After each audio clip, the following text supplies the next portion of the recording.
El mensaje llegó a las 9:42 de la mañana, mientras removía el café con leche en la cocina y la radio murmuraba noticias que no escuchaba.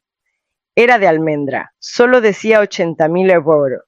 Ni buenos días ni mamá, solo la cifra. Abajo una segunda línea para la boda. Me quedé inmóvil, el móvil temblando levemente en mi mano. No era una sorpresa completa, no del todo. Días atrás Almendra había venido a casa para presentarme el presupuesto de su boda a drones, para grabar desde el aire fuegos artificiales, decoración con orquídeas importadas y un baño con mármol italiano para los invitados. Me lo dijo con una sonrisa profesional, como si hablase con una inversora, no con su madre. 80.000, repetí, más para mí que para ella. Es lo mínimo para algo digno, me dijo entonces, como si mis años de ahorro fuesen una broma. Yo le ofrecí 15.000, una ayuda modesta pero más que generosa para una ceremonia bonita y sencilla. Ella se levantó como si la hubiera insultado. Me llamó egoísta, me dijo que todas sus amigas tenían padres que se ocupaban de estas cosas, que no esperase que me cuidaran en la vejez si ahora me guardaba todo para mí. Después de eso, silencio. Hasta hoy. Y entonces, apenas 5 minutos después de leer ese mensaje, sonó el teléfono fijo. Casi nadie llama ya al fijo. Señora Briones, preguntó una voz educada masculina. Disculpe la molestia, llamo, porque estamos interesados en su vivienda. Nos ha llegado información de que estaría valorando ponerla en venta próximamente. Información de quien, pregunté helada. Nos consta que su hija vive por la zona de las Tres Torres. Comprendemos que con la llegada de un nieto, puede que esté considerando mudarse. Si es así, hay compradores interesados. Colgué sin responder. Me quedé mirando el teléfono como si fuese un objeto extranjero o un intruso. No tuve que pensarlo mucho. Ya estaban moviéndose. Ya hablaban de mi casa como si fuera de ellos. Y entonces, como si el guión ya estuviera escrito, Almendra me llamó esa misma tarde con voz dulce. Mamá, cenamos mañana, quiero arreglar las cosas de verdad. Acepté, por supuesto, pero no empecé a elegir vestido, empecé a hacer llamadas. Francos seguía oliendo a vino viejo y madera encerada. La última vez que estuve allí, llevaba un vestido azul marino y un anillo de oro que ya no uso. Fue la noche de nuestro 30º aniversario cuando Olegario pidió la mousse de limón y me dijo que si moría primero, quería que me comprara una planta nueva para que no me sintiera sola. Ahora la mesa era para 3. Almendra ya estaba sentada cuando llegué, impecable, como si saliera de una revista de maternidad. El vestido le ceñía la barriga de 3 meses con elegancia, y su sonrisa me confundió, dulce, cálida, casi culpable. Mamá, qué guapa estás. Te pedí este sitio porque sé lo que significa para ti, dijo mientras me besaba en la mejilla. No quiero peleas, solo quiero que estés cerca. Me senté sin quitarme el abrigo. Pedimos agua con gas. Hablamos de cosas sin importancia, del calor raro que hacía para noviembre, del antojo de cerezas que tenía a cada rato, de lo rápido que pasaba el tiempo. Y entonces entraron 3 hombres vestidos de traje con portafolios de cuero y miradas demasiado neutras para ser casuales. Uno de ellos saludó con una leve inclinación de cabeza. Darío, el prometido de Almendra, se levantó de la nada para recibirlos, como si aquello estuviera perfectamente coordinado. No te asustes, mamá, dijo Almendra con voz casi teatral. Son solo asesores. Queremos que todo quede en regla para que tú vivas tranquila. Me extendieron un documento sin siquiera darme tiempo de leer el encabezado. Es un poder notarial general, explicó uno de ellos con tono amable pero firme. Así su hija podrá gestionar en su nombre algunos temas inmobiliarios y administrativos. Le ahorrará molestias. Será lo mejor para todos. Sobre todo ahora con el bebé en camino, añadió Darío, acariciando el vientre de Almendra, como si eso justificara cualquier cosa. Yo no toqué el papel, ni el bolígrafo, ni el vino caro que habían pedido para acompañar. Solo bajé la mirada y sonreí, porque había hecho mis propias llamadas, y la siguiente jugada era mía. El silencio en la mesa era tan afilado que casi se podía cortar con el cuchillo del pescado. Miré el documento durante unos segundos más, como si necesitara tiempo para digerir el absurdo.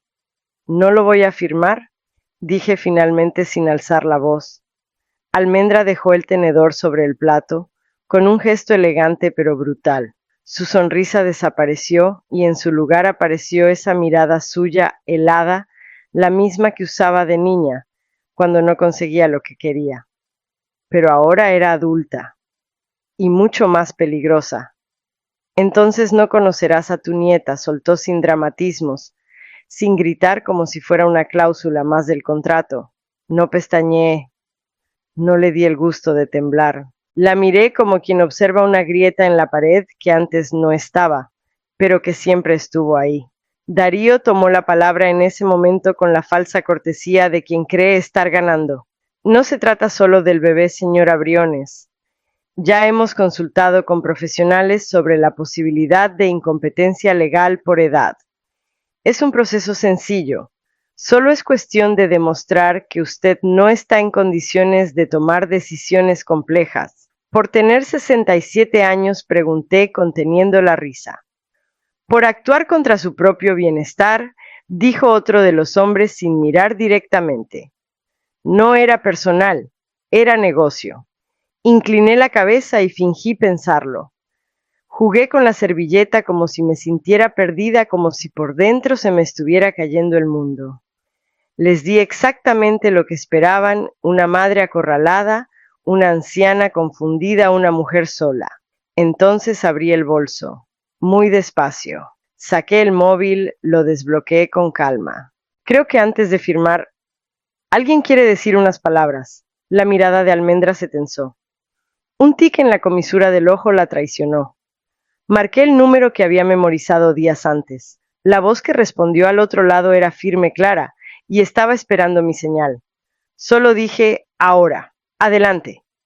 Beatriz Granel entró en francos con el mismo porte con el que defendía en sala a empresarios caídos y a mujeres traicionadas. Su melena plateada recogida en un moño impecable, el traje oscuro, la carpeta roja en mano. La reconocí de inmediato por el brillo en la mirada, ese que solo tiene quien ha olido sangre y viene por justicia. Almendra palideció. Darío apretó los labios. Los abogados, como buenos carroñeros, intentaron no reaccionar. Buenas noches, dijo Beatriz con la calma del que lleva la ventaja. Soy la abogada personal de doña Eulalia Briones. Me temo que esta conversación debe parar o formalizarse. Colocó la carpeta sobre la mesa y la abrió lentamente.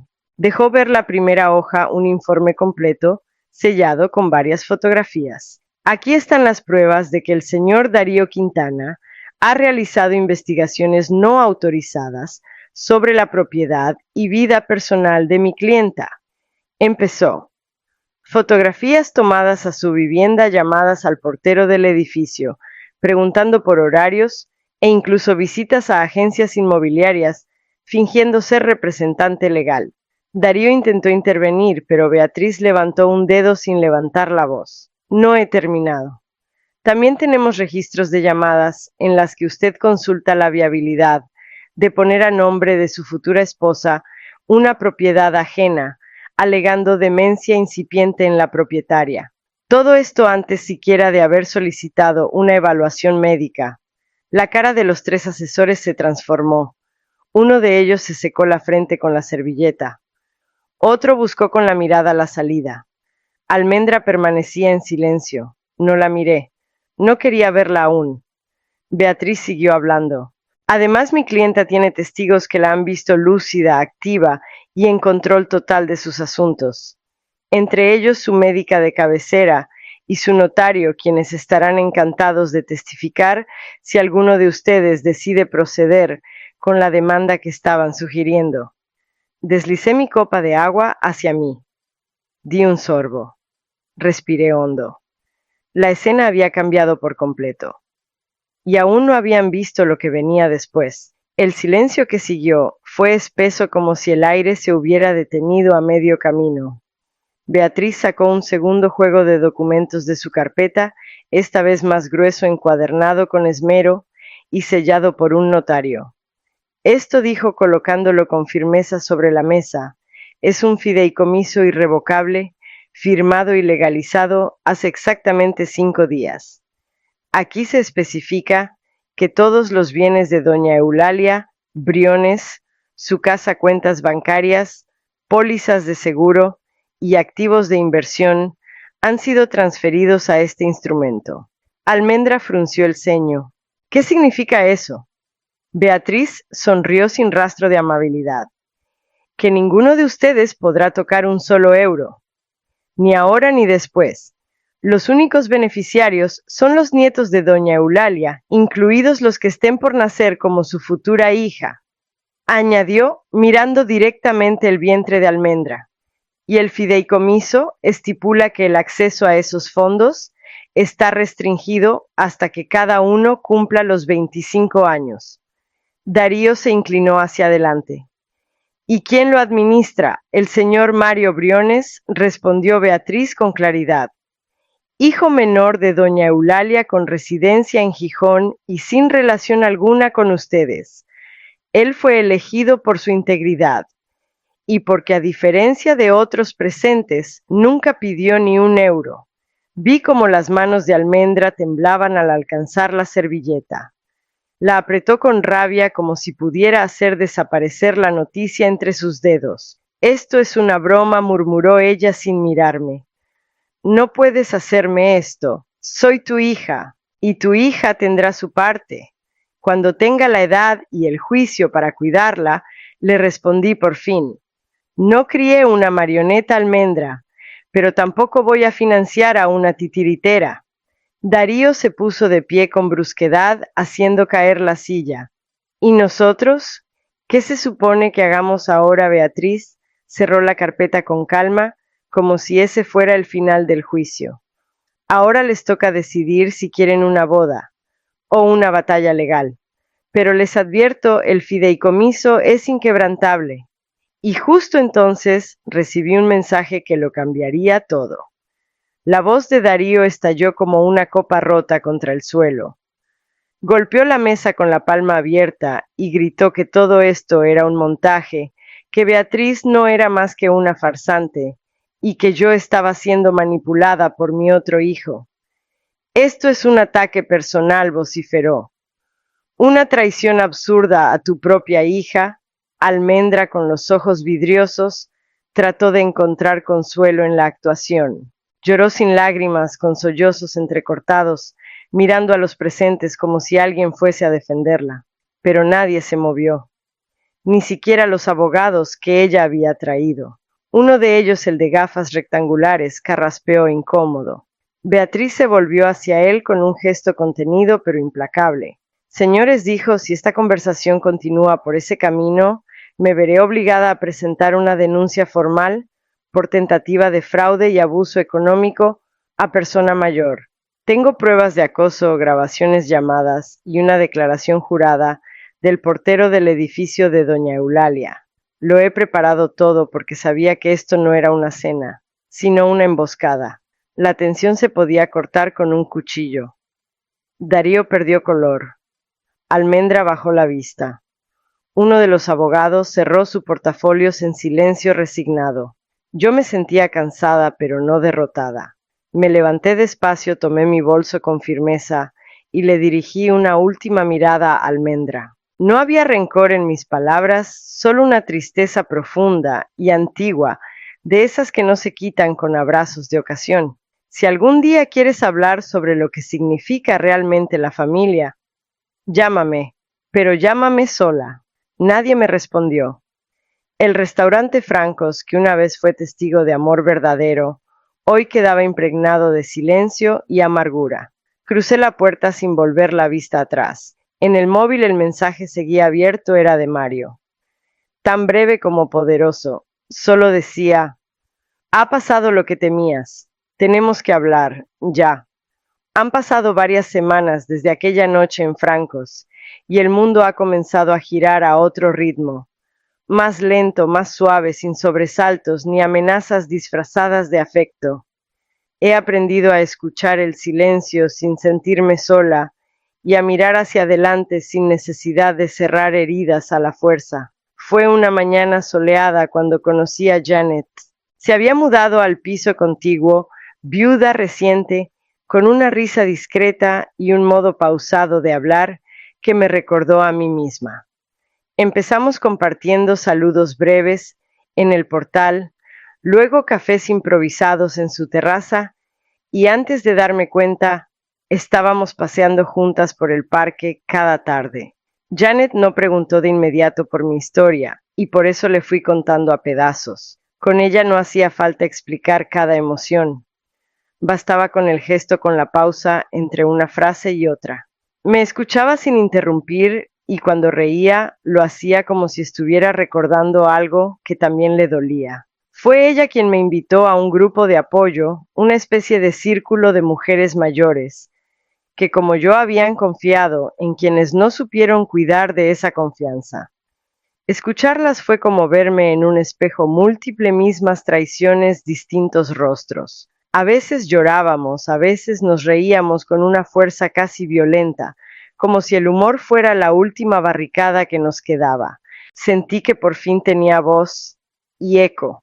Una tarde mientras compartíamos una infusión de manzanilla, Janet me preguntó si había sabido algo más de Almendra. Asentí sin dramatismos.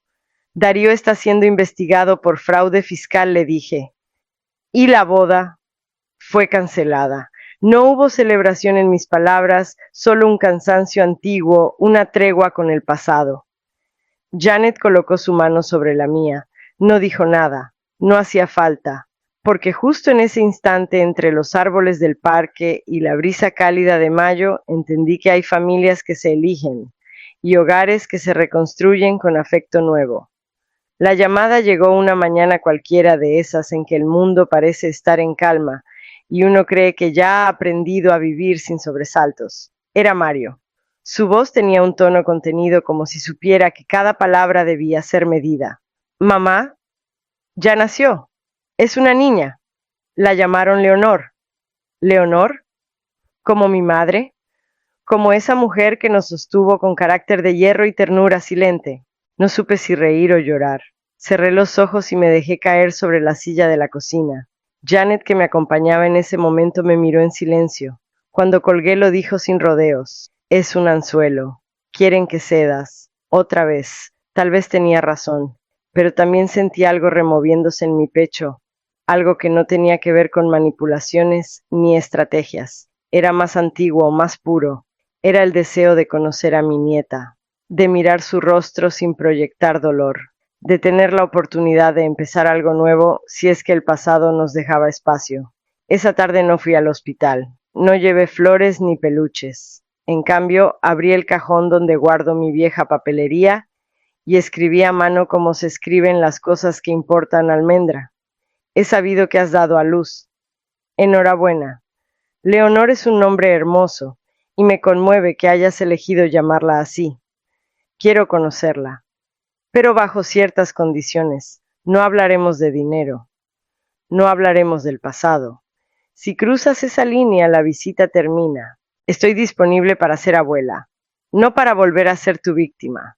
Con claridad y afecto, Eulalia doblé la hoja con calma. La metí en un sobre blanco sin perfume ni dramatismos. La dejé en el buzón de su edificio con mis manos firmes y la espalda erguida. No sabía si respondería, ni cuándo, pero por primera vez en mucho tiempo sentí que lo que venía no dependía de su voluntad, sino de la mía. Fue Mario quien organizó el encuentro. Me llamó con voz serena, como si se moviera sobre un hilo invisible que unía el respeto con la esperanza. Quiso hacerlo sencillo, sin presiones, sin promesas. Solo una breve visita. Yo acepté no por nostalgia, sino porque sentí que ya era capaz de mirarla a ella, a mi nieta, sin quebrarme. Nos vimos en una sala de visitas del hospital luminosa y blanca, con ese olor inconfundible a algodón y silencios. Almendra llegó puntual cargando a la pequeña Leonor. No me abrazó, no sonrió, solo me entregó a la bebé con un gesto neutro, casi mecánico, como quien pasa una responsabilidad más que un lazo. Sostuve a la niña con cuidado.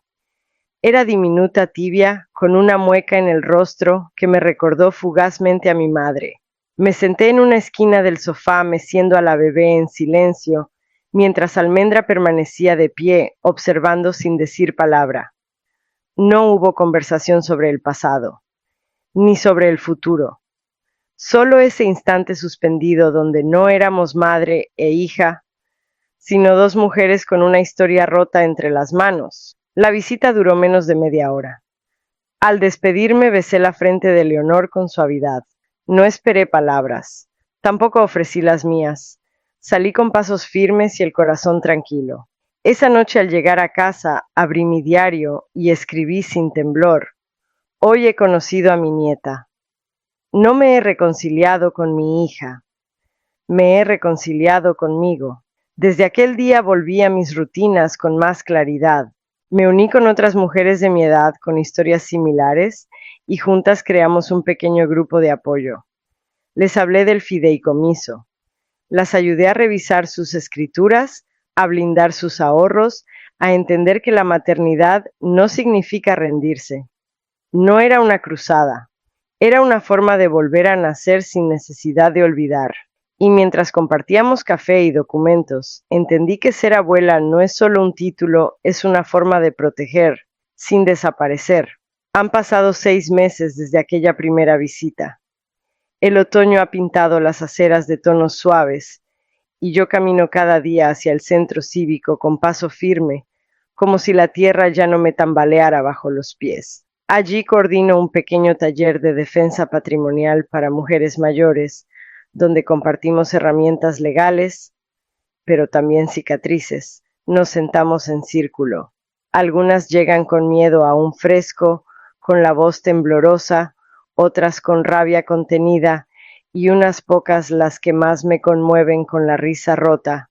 Les hablo sin solemnidad. No soy jurista, no soy terapeuta. Soy una madre que un día dijo basta y no se quebró por hacerlo. Nos hicieron creer que amor era darlo todo, digo, pero el verdadero amor también se sabe poner de pie y decir no. Les muestro cómo crear fideicomisos, cómo blindar herencias, cómo poner límites sin dejar de ser generosas. Les hablo de letras pequeñas y de silencios grandes. Y escucho, sobre todo escucho, porque cada historia tiene su eco en la mía. Una tarde al finalizar el taller, una mujer de ojos húmedos se acerca. Tiene el rostro joven pero los hombros cansados. Me dice en voz baja, ¿cómo se vive sin la hija que una vez se amó tanto? La miro sin evasivas. Me acomodo las gafas y contesto con calma, no se deja de amar, se aprende a amar, con límites. Ella asiente y se marcha más erguida de lo que llegó. De vuelta a casa abro mi bolso. Ya no llevo carpetas, ni notificaciones, ni sentencias. Solo una foto pequeña de Leonor con un babero de flores y un bolígrafo azul que siempre llevo conmigo. Es liviano pero poderoso, porque la historia que viene ya no me la dictan otros. La escribiré yo, desde el primer punto hasta el último. Y si alguna vez tiemblan mis manos, que tiemblen por elegir mi dignidad, no por suplicar cariño.